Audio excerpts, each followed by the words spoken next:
Students, आप सभी का एक बार फिर स्वागत है। आज देखिए मैं आपको बताऊंगा विविध प्रश्नावली यानी चैप्टर 1 जो है उसके विविध प्रश्नावली का पार्ट 4 वीडियो। ये वीडियो देखिए लास्ट वीडियो होगा क्योंकि विविध प्रश्नावली में जितने क्वेश्चन सब बचे हैं वो सब कोशिश करूंगा मैं इसी वीडियो में समझाने की। तो देखिए जो सबसे पहला क्वेश्चन है आज का, जो क्वेश्चन नंबर 15 है, दो फलन समुच्चय ए से समुच्चय बी पर परिभाषित हैं, यानी दोनों फलनों का प्रांत और सहप्रांत दोनों समान हैं। समुच्चय ए से समुच्चय बी पर दोनों फलन परिभाषित हैं और इस प्रकार परिभाषित हैं कि एफ एक्स बराबर एक्स स्क्वायर माइनस एक्स और जी एक्स बराबर 2 into modulus x minus 1/2 minus के 1। हमसे देखिए ये बात पूछी गई है कि क्या ये दोनों फलन समान हैं।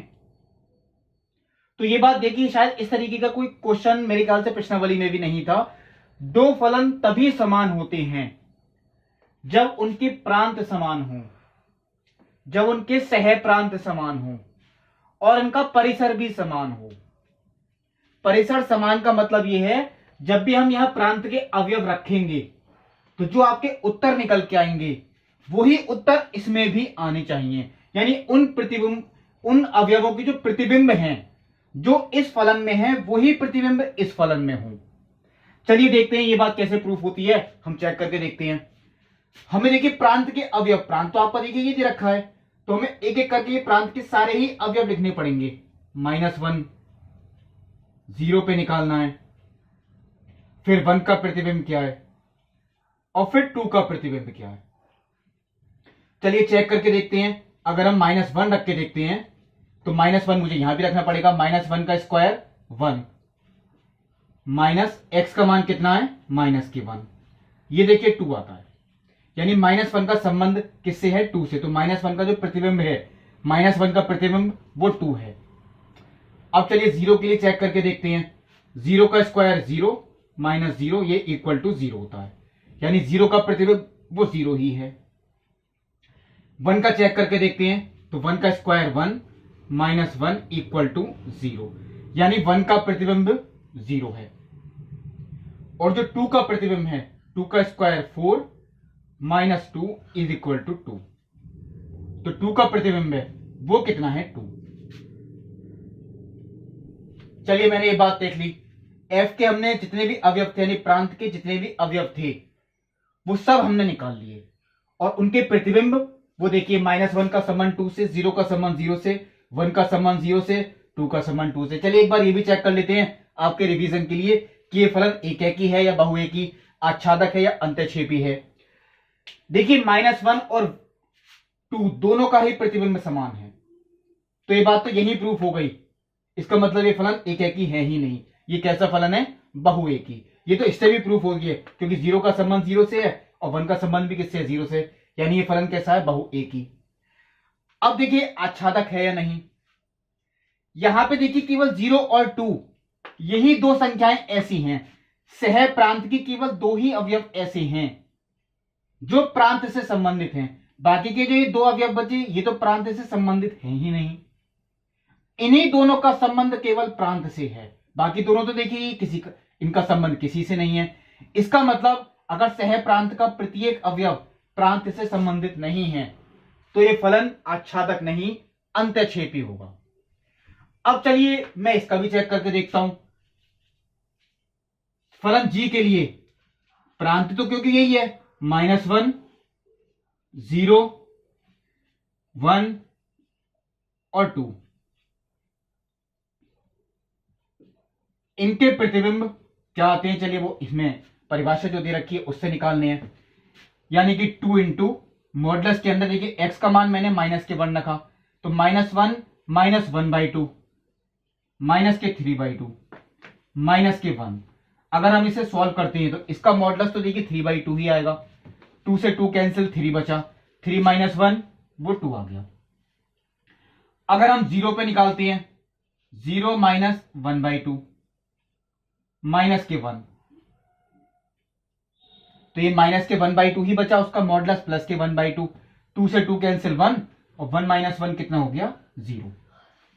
अगर हम 1 पे निकालते हैं 1 माइनस 1/2 माइनस के 1, तो ये तो 1/2 ही बचा, 2 से 2 कैंसिल 1 और 1 माइनस 1 कितना हो गया 0।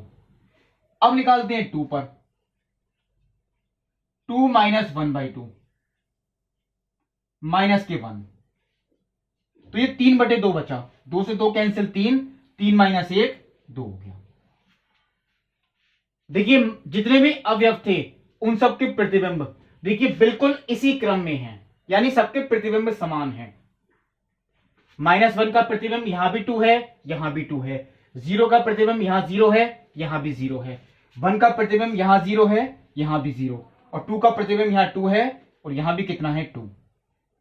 तो ये जितने भी प्रांत के अवयव थे सबके प्रतिबिंब भी समान है, इस फलन में और इस फलन में। तो ऐसे दो फलन या दो से ज्यादा भी हो सकती हैं जिनके प्रांत समान हो, सह प्रांत समान हो, और उनका परिसर, क्योंकि परिसर तो आपको देखिए यही कहलाएगा 0,2, उनका परिसर भी समान हो, यानी जितने अवयव हैं सबके प्रतिबिंब भी समान हो, ऐसे फलन ही समान फलन होते हैं।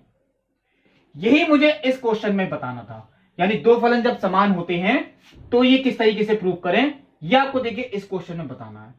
चलिए ये तो था देखिए क्वेश्चन नंबर 15। अब मैं आपको देखिए समझा रहा हूं क्वेश्चन नंबर 16। देखिए जो क्वेश्चन नंबर 16 है, एक समुच्चय आपको दिया गया है जिसमें 3 अवयव हैं 1 2 3। समुच्चय ए से समुच्चय ए पर ही परिभाषित हमें ऐसे संबंधों की संख्या निकालनी है जिसमें 1,2 और 1,3 अवश्य हों, और जो स्वतुल्य भी हो और सममित भी हो लेकिन संक्रमक नहीं हो।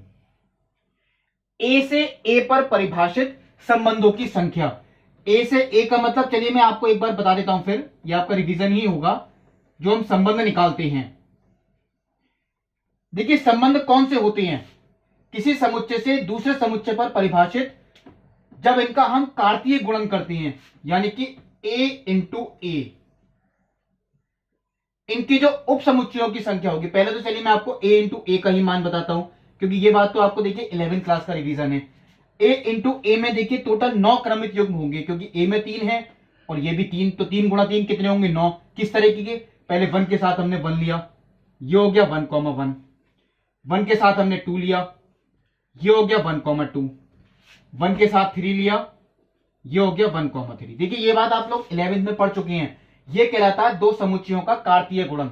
यहां दूसरा समुच्चय बी होता शायद कोई और, तो हम ए गुणा बी निकालते, लेकिन ये कहते हैं कि किसी समुच्चय से स्वयं पर परिभाषित, तो हमें उसी समुच्चय के साथ निकालना है इसका कार्तीय गुणन। देखिए 1 के साथ तो मैंने लिख दिया, अब क्या आता है 2,1, 2,2, 2,3, 3,1, 3,2, 3,3। टोटल देखिए ये हुए 9 क्रमित युग्म। अब देखिए जो संबंध होते हैं, इस पूरे समुच्चय के कोई सा भी उप समुच्चय अगर मैं ले लूं, हो सकता है मैं कोई सा एक ले लूं, वो एक संबंध है, कोई से 2 अवयव में ले लूं इसके, यानी कोई से 2 क्रमित युग्म, वो भी एक समुच्चय यानी कि संबंध है, कोई से 3 भी मैं ले सकता हूं, कोई से 4 भी ले सकता हूं और 9 के 9 भी ले सकता हूं, वो सब संबंध ही होंगे। यानी इसके कोई भी उप समुच्चय, इस समुच्चय का कोई भी उप समुच्चय, वो कहलाएगा समुच्चय ए से समुच्चय ए पर परिभाषित एक संबंध। अब हमें एक ऐसा संबंध लिखना है जिसमें 1,2 और 1,3 अवश्य हो,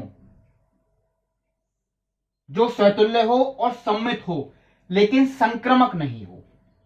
तो चलिए मैं स्टार्ट करता हूं, संबंध लिखने की कोशिश कर रहा हूं। आर, क्योंकि संबंध को देखिए आर से ही प्रदर्शित करते हैं, यानी कि रिलेशन। इन्होंने देखिए क्या कहा है, इसमें 1,2 और 1,3 ये अवश्य होने चाहिए, यानी ये दोनों तो हमें लेने ही लेने हैं, ये दोनों तो हमें लेने ही लेने हैं। अब ऐसे संबंध जो स्वतुल्य भी हो और सम्मित भी हो और जिनमें ये दोनों भी आते हो लेकिन संक्रमक ना हो, वो कितने होंगे। तो सबसे पहले चलिए स्वतुल्यता की बात करते हैं, क्योंकि वो आसान भी होती है। स्वतुल्यता का मतलब है ये, इसमें देखिए कितने अवयव हैं 3, तो हमें ऐसे 3 युग्म जरूर लेने पड़ेंगे जिसमें इनका अपने आप से संबंध हो, यानी 1 का 1 से, 2 का 2 से और 3 का 3 से। क्योंकि स्वतुल्यता का मतलब यही होता है, समुच्चय में देखिए जितने भी अवयव हैं उन सबके ऐसे वाले क्रमिक युग्म वो जरूर हमें लिखने हैं। अगर हम केवल 1,1 लिख देंगे ये स्वतुल्य नहीं कहलाएगा, जितने अवयव हैं सभी के लिए लिखना पड़ेगा।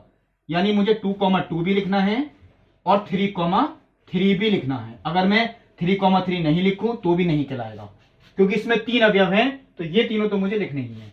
चलिए स्वतुल्य हो गया ये। अब मुझे अगर देखना है, देखिए सम्मित, तो सम्मित का मतलब है जितने भी ये युग्म हैं उन सबके विपरीत भी होने चाहिए। तो इनके विपरीत तो देखिए यही खुद होंगे, कोई फर्क नहीं पड़ने वाला। हाँ, इसका विपरीत मुझे देखिए लिखना पड़ेगा। 1,2 है तो मुझे 2,1 भी लिखना है। चलिए लिख दिया।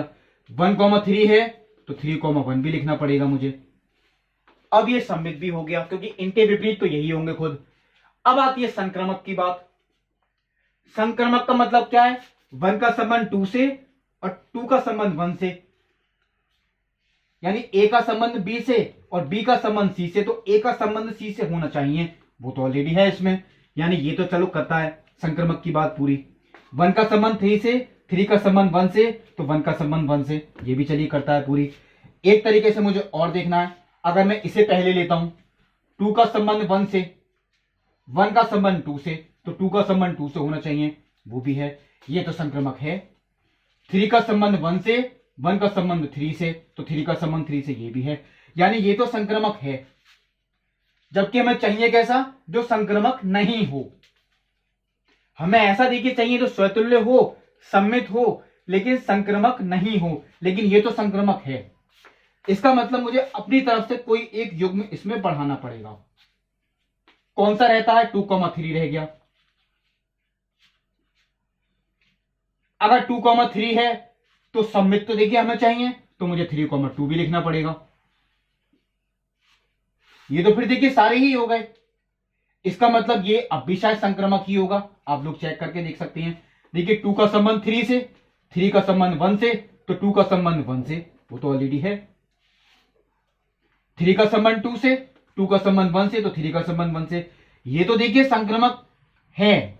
ये स्वतुल्य भी है, सम्मित भी है, संक्रमक भी है। इसका मतलब ये हुआ ऐसा कोई भी संबंध नहीं है जिनमें ये दोनों अवयव हों, जो स्वतुल्य भी हो, सम्मित भी हो, लेकिन संक्रमक नहीं हो। ऐसा कोई संबंध नहीं है। यानी ऐसे संबंधों की संख्या, देखिए आप लोग पूरी लैंग्वेज लिख सकते हैं, मैं बोल देता हूं, ऐसे संबंधों की संख्या जिनमें 1,2 और 1,3 दोनों मौजूद हैं, जो स्वतुल्य भी हैं, सम्मित भी हैं, किंतु संक्रमक नहीं हैं, ऐसे संबंधों की संख्या 0 है। यानी ऐसा एक भी संबंध नहीं होगा जिनमें ये दोनों आते हो, लेकिन वो स्वतुल्य और सम्मित तो हो, लेकिन वो संक्रमक नहीं हो। ऐसा देखिए एक भी नहीं होगा। यानी अगर मैं आपसे ये बात कहता हूं कि इसमें ऑप्शन देखिए गलत हैं, एक संबंध हो, मैं कह रहा हूं एक भी नहीं है, यानी 0 है संबंधों की संख्या। इसमें ऑप्शन आपका कोई ये सब गलत ही है, आपका जो उत्तर आएगा वो 0 आएगा। अब देखिए जो 17वां क्वेश्चन है वो देखिए मैं आपको एक बार देखता हूं, वो भी शायद इसी तरीके का ही है। 17वें क्वेश्चन में भी देखिए यही लिखना है, जिसमें 1,2 है, तो 1,2 वाले तुल्यता संबंध कितने होंगे, ये हमें देखना है। देखिए 17वां क्वेश्चन इसी समुच्चय के लिए परिभाषित, जिसमें 1,2 हो। चलिए मैं पहले देखता हूं, यानी 1,2 तो इसमें अवश्य होना चाहिए। ये तो देखिए तुल्यता संबंध है, क्योंकि स्वतुल्य भी है, सम्मित भी है, संक्रमक भी है, लेकिन मुझे वो इस क्वेश्चन में देखनी है बात सबसे पहले। चलिए 1,2 तो अवश्य होना चाहिए। अब 1,2 है तो 2,1 भी मुझे लेना पड़ेगा, क्योंकि हमें सम्मित भी चाहिए। सम्मित तो मैंने यही कंप्लीट कर दी। हालांकि देखिए मैं आपसे कहता हूं पहले स्वतुल्यता देख लीजिए कि ये स्वतुल्यता के लिए मुझे 1,1 भी लिखना है, 2,2 भी लिखना है और 3,3 भी लिखना है। अब पहले मैं इसी को ही चेक करके देख लेता हूं, जो मैं ये इतना संबंध मैंने लिखा है, ये स्वतुल्य तो है, सम्मित भी है, अगर ये संक्रमक भी है तो ये तुल्यता संबंध है। चलिए चेक करते हैं, वो तो इन्हीं दोनों से पता लग जाएगी। 1 का संबंध 2 से, 2 का संबंध 1 से, तो 1 का संबंध 1 से होना चाहिए, वो तो है ऑलरेडी। और अगर मैं इसको पहले लिखता हूं, 2 का संबंध 1 से, 1 का संबंध 2 से, तो 2 का 2 से होना चाहिए, वो भी है। इसका मतलब ये संक्रमक भी है। यानी एक संबंध तो देखिए मैंने यही लिख लिया, ये तुल्यता संबंध है, ये स्वतुल्य भी है, सम्मित भी है, संक्रमक भी है। चलिए मैंने इसे R1 मान लिया है। इसका मतलब हो सकता है कोई ना कोई और भी संभव हो, उसे चलिए हम जिसमें यह अवश्य आता हो 1,2। अब मैं एक अपनी तरफ से बढ़ाने की कोशिश करता हूं। मैंने 1,2 लिखा, चलिए मैं 2,3 बढ़ाता हूं, क्योंकि फिर तो ये रिपीट ही हो जाएगा। अगर मैं इसी को ही दोबारा लिख दूंगा, मुझे एक बढ़ाना भी पड़ेगा। तो सबसे पहली बात, मुझे स्वतुल्यता के लिए ये तीनों अवश्य लिखने हैं। चलिए ये बात मैंने लिख दी। सममितता के लिए इनके विपरीत भी चाहिए हमें, ये भी देखिए मैंने लिख दी। अब 2 का संबंध 1 से, 1 का संबंध 2 से, तो 2 का संबंध 2 से, बिल्कुल ठीक है, ये बात तो यहां पे प्रूफ होती है। 1 का संबंध 2 से, 2 का संबंध 1 से, तो 1 का 1 से, ये बात भी बिल्कुल ठीक है। ये बात देखिए 1 का 2 से, 2 का 3 से, 1 का 3 से होना चाहिए। अगर संक्रमकता हमें देखनी है, देखिए 1 का 2 से, 2 का 3 से, तो 1 का किससे होना चाहिए? 3 से, वो तो मैंने लिखा ही नहीं है। अब ये संक्रमक भी हुआ। और अगर मैंने 1,3 लिखा है तो मुझे 3,1 भी लिखना पड़ेगा, क्योंकि सममितता भी देखनी है। तो शायद ये तो 9 के 9 ही हो गए, ये ही होगा। और 9 से ज्यादा तो हम ले ही नहीं सकते, क्योंकि टोटल कितने हैं देखिए 9, ऊपर देख सकते हैं। इसका मतलब केवल यहां पे ऐसे जो संबंधों की संख्या है जो जिसमें 1,2 अवश्य हो, जो स्वतुल्य भी हो, यानी जो तुल्यता संबंध हो। तुल्यता का मतलब क्या होता है? जो स्वतुल्य, सम्मित और संक्रमक तीनों हो। तो ऐसे केवल संबंधों की जो संख्या है वो कितनी है? देखिए 2। यानी जो इसका ऑप्शन होगा वो देखिए बी ऑप्शन हुआ। जो 17वां क्वेश्चन है वो देखिए कौन सा ऑप्शन हुआ? B option. अब देखिए मैं जो आपको बताऊंगा वो क्वेश्चन नंबर 18। देखिए जो क्वेश्चन नंबर 18 है उसमें दो फलन परिभाषित हैं, आर से आर, यानी कि वास्तविक संख्याओं के समुच्चय से वास्तविक संख्याओं के समुच्चय पर ही परिभाषित, यानी प्रांत भी वास्तविक संख्याओं का समुच्चय और सह प्रांत भी वास्तविक संख्याओं का समुच्चय, दोनों ही फलनों के लिए। पहला फलन देखिए f(x = 1), अगर x पॉजिटिव है, क्योंकि x बड़ा है 0 से। f(x = 0), अगर x = 0 है। और f(x = -1), अगर x छोटा है 0 से। ये जो फलन होता है ये देखिए होता है चिन्ह फलन, यानी कि सिग्नम फंक्शन।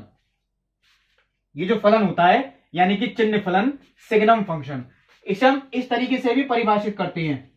मैं आपको देखिए समझाता हूं। f(x = (x)/x), क्योंकि जब हम इसे सॉल्व करेंगे वो यही आएगा। मैं बताता हूं कैसे। अगर x बड़ा है 0 से, ये बात शायद मैंने आपको पिछले वीडियो में भी बताई होगी जब मॉडल्स का क्वेश्चन कराया था। अगर x बड़ा है 0 से तो मॉडल्स x = x होता है, और x/x कितना हो गया? 1। और x अगर छोटा है 0 से तो मॉडल्स x = -x, और -x/x वो -1।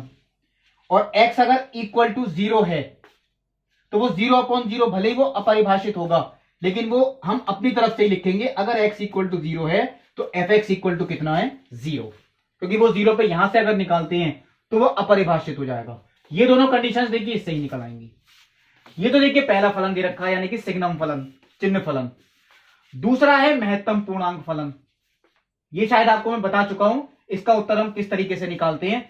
यानी अगर x का कोई भी मान अगर एक वास्तविक संख्या है तो इससे ठीक छोटा पूर्णांक जो होगा, ऐसा पूर्णांक जो ठीक इससे छोटा हो या इसी के इक्वल हो, मैं यहां पे आगे लिख देता हूं इसका उत्तर जो हम निकालते हैं।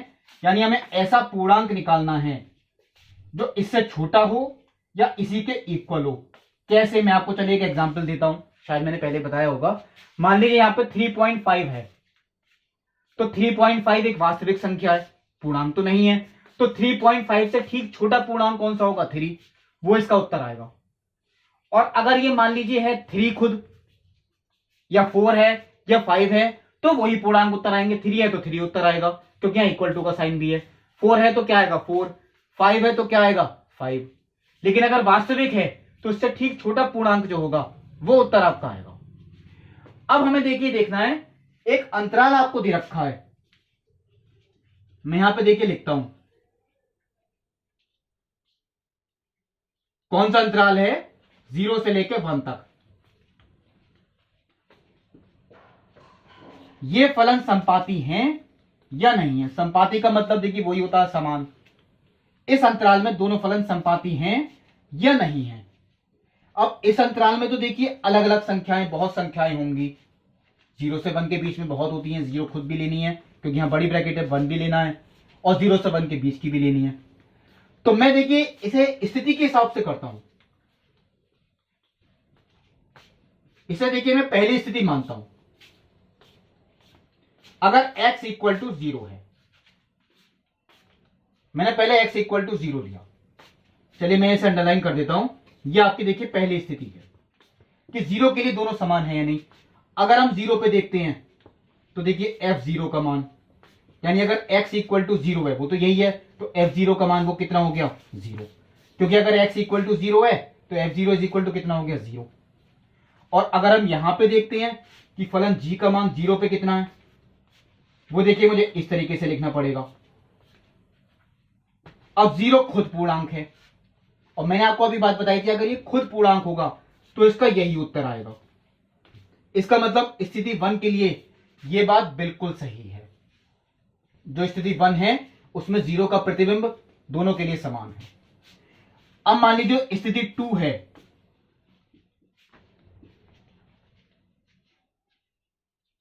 वो भी चलिए हम चेक करके देखते हैं। वो हम पहले चलिए 1 पे देख लेते हैं कि 1 पे क्या आता है। x इक्वल टू 1 के लिए दोनों के प्रतिबिंब समान है या नहीं। पहले चलिए मुझे निकालना है x इक्वल टू अगर 1 है, अगर x इक्वल टू 1 है तो x इक्वल टू 1 देखिए इसमें आएगा क्योंकि वो 0 से बड़ा है। इसका मतलब अगर x इक्वल टू 1 रखता हूं तो उत्तर कितना है 1, यानी फलन का मान 1 पे 1 है। और अगर हम इस फलन का मान निकालें, यानी 1 के लिए महत्तम पूर्णांक फलन, तो 1 तो देखिए खुद ही एक पूर्णांक है, इसका उत्तर भी देखिए कितना आएगा 1। इसका मतलब दोनों फलनों के लिए 1 का भी प्रतिबिंब समान है। अब आती है देखिए तीसरी स्थिति।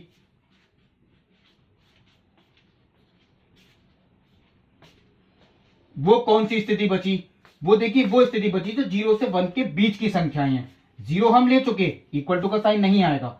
1 भी हम ले चुके, 0 से 1 के बीच की स्थिति, यानी 0 से 1 के बीच में जितने भी नंबर हैं उनके लिए क्या आता है, यानी x यहां पे एक ऐसा नंबर है जो 0 से 1 के बीच में है। अब वो तो देखिए बहुत सारे नंबर हो सकते हैं, चलिए मैं उसको x ही ले लेता हूं।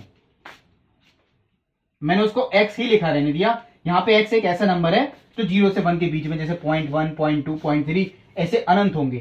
तो अगर देखिए 0 से 1 के बीच में तो है, तो देखिए 0 से ही बड़ा, और अगर 0 से बड़ा है तो इसका आंसर तो देखिए यहां पे तो 1 ही आएगा। और अगर हम यहां पे निकालते हैं, देखिए इसका मतलब ये चीज, अगर 0 से 1 के बीच में कोई बड़ा नंबर है, कोई नंबर है जैसे 0.1 है, 0.2, मैं 0.1 के लिए इसका उत्तर निकालूं, 0.2 के लिए निकालूं, 0.3 के लिए निकालूं, तो ये तो सब वास्तविक संख्याएं हैं, पूर्णांक तो नहीं है। तो इनसे ठीक छोटा पूर्णांक वो कितना होगा 0। मैं अगर 0.1 रखता हूं तो उत्तर 0 आएगा, 0.2 रखता हूं तो भी 0 आएगा, 0.3 रखता हूं तो भी 0 आएगा, 0.99 भी रखता हूं तो भी 0 आएगा। इसका मतलब इस स्थिति में, यानी 0 से 1 तक के लिए जो प्रांत है हमारा, उनके प्रतिबिंब दोनों फलनों के अलग अलग हैं। इस फलन में जो प्रतिबिंब है वो तो 1 है, यानी ये जो संख्याएं हैं इस फलन में तो 1 से संबंधित है, और यही सारी संख्याएं इस फलन में 0 से संबंधित है।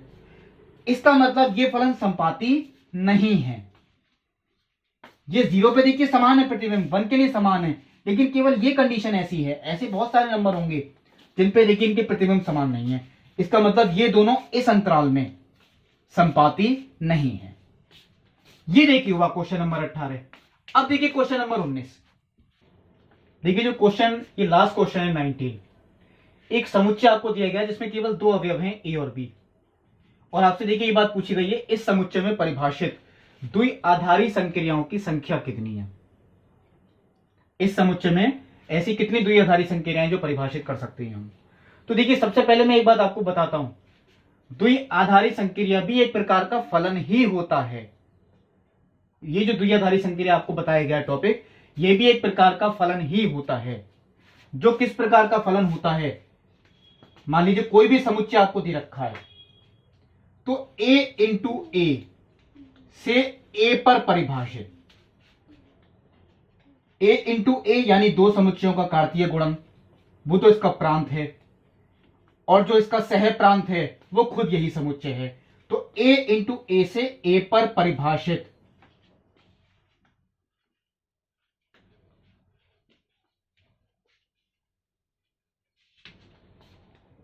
कोई भी फलन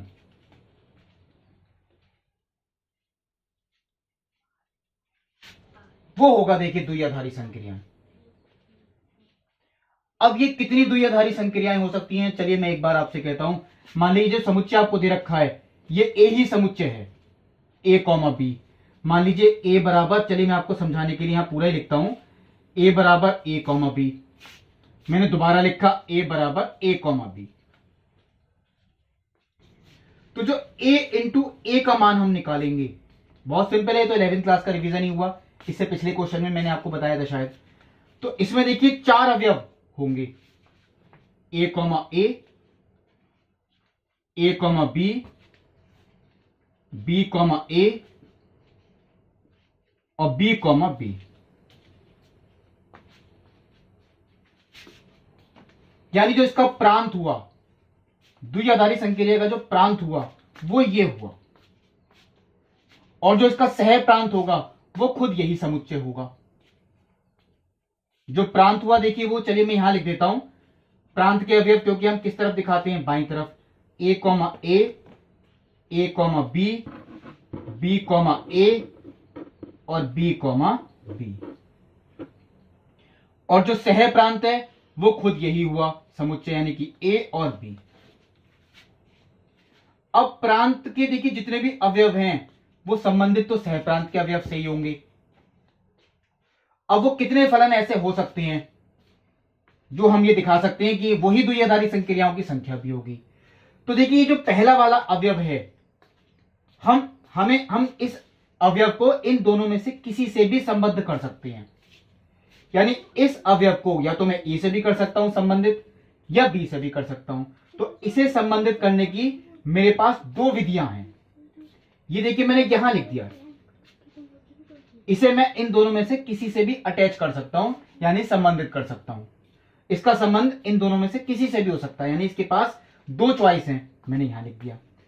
इसका भी हम संबंध इन दोनों में से किसी से भी कर सकते हैं, तो इसके पास भी हमारे 2 चॉइस हो गई। इसका संबंध भी हम दोनों में से किसी से भी कर सकते हैं, इसकी भी कितनी चॉइस हो गई, 2।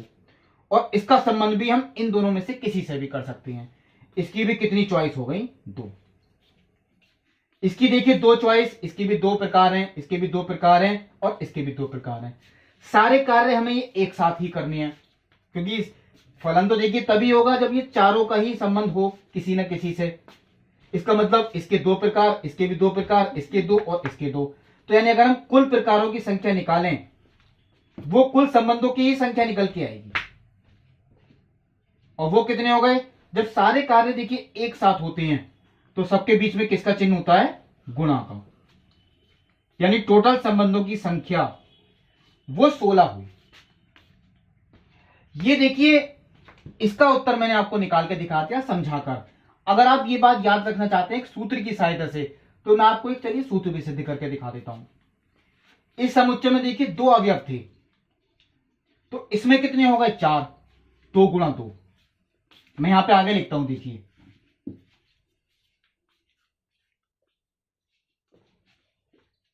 क्योंकि इसमें 2 थे तो ए गुणा ए में कितने होंगे, 2 गुणा 2 यानी कि 4। अगर इसमें 3 होते तो ए गुणा ए में कितने होते, 3 गुणा 3 यानी कि 9। अगर इसमें 4 होते, ए गुणा ए में कितने होते, 4 गुणा 4 यानी कि 16। अगर समुच्चय ए में n अवयव हैं तो ए गुणा ए में कितने होंगे, n गुणा n। यानी ए गुणा ए में जो अवयवों की संख्या है, मैं यहां पे इस तरीके से लिख देता हूं, ए गुणा ए में अवयव वो होंगे n गुणा n, यानी कि n स्क्वायर। यहां पे देख सकते हैं आप, 2 थे तो 2 का वर्ग 4, 3 थे तो 3 का वर्ग 9, n है तो n का वर्ग होंगे। तो यानी जो प्रांत में अवयव होंगे वो होंगे आपके n स्क्वायर। प्रांत में जो अवयव होंगे वो कितने होंगे, n स्क्वायर। अब देखिए हर अवयव को हम संबंधित कर सकते हैं समुच्चय के अवयव से ही, और समुच्चय में अवयव कितने होंगे, n। यहां 2 हैं अवयव, यहां 2 हैं, देखिए 3 होते तो कितने लिखता मैं, 3। अगर n है तो कितने लिखेंगे हम, n। तो ये ध्यान रखें, प्रांत में जो अवयव हैं वो तो n स्क्वायर हैं। मैं यहां आपका लिख देता हूं, प्रांत में जो अवयव हैं वो तो हैं देखिए n स्क्वायर, और जो सह प्रांत में अवयव हैं वो कितने होंगे n, क्योंकि वो तो खुद समुच्चय ही है और समुच्चय में कितने अवयव हैं n। जैसे यहां पे समुच्चय में कितने थे 2, यहां पे कितने हैं n। अब पहले अवयव का संबंध हम इन n के n में से किसी से भी कर सकते हैं। देखिए पहले अवयव का संबंध, चलिए मैं यहां लिख देता हूं, पहला अवयव मान लीजिए इस तरीके का है। पहले अवयव का संबंध हम n के n में किसी से भी कर सकते हैं। दूसरे अवयव का संबंध वो भी हम n के n में से किसी से भी कर सकते हैं। तीसरे अवयव का संबंध वो भी हम n के n में से किसी से भी कर सकते हैं। ऐसे ही चौथे अवयव का संबंध वो भी n के n में से किसी से भी हो सकता है। और इसी प्रकार अगर हम करते जाएं तो n स्क्वायरवें अवयव का संबंध, क्योंकि प्रांत में कितने अवयव हैं n स्क्वायर, n स्क्वायरवें अवयव का संबंध वो भी हम n प्रकार से ही कर सकते हैं। तो जैसे मैंने आपको देखिए यहां बताया था, इनके कुल प्रकारों की संख्या 2 गुणा 2 गुणा 2 गुणा 2, क्योंकि सारे कार्य एक साथ होने हैं। तो इनके कुल प्रकारों की संख्या कितनी हो गई, n गुणा n गुणा n गुणा n, अप टू कहां तक, गुणा लास्ट में भी कितना है n। लेकिन अब आप लोग ये सोचेंगे कितनी बार आया, ये देखिए इतनी बार आएगा जितनी ये अवयवों की संख्या है। ये टोटल अवयवों की संख्या कितनी है n स्क्वायर, तो ये n स्क्वायर बार आएगा। n गुणा n गुणा n गुणा n, ये कितनी बार आएगा n स्क्वायर बार। जैसे देखिए मैंने यहां उत्तर निकाला 2 की घात 4, मैं आपको चलिए सूत्र से भी उत्तर निकाल के दिखा दूंगा। यहां पे अब देखिए n गुणा n कितनी बार करें हम n स्क्वायर बार, तो हम इसे ये तो लिखेंगे n की पावर n स्क्वायर। ये इसका सूत्र हुआ।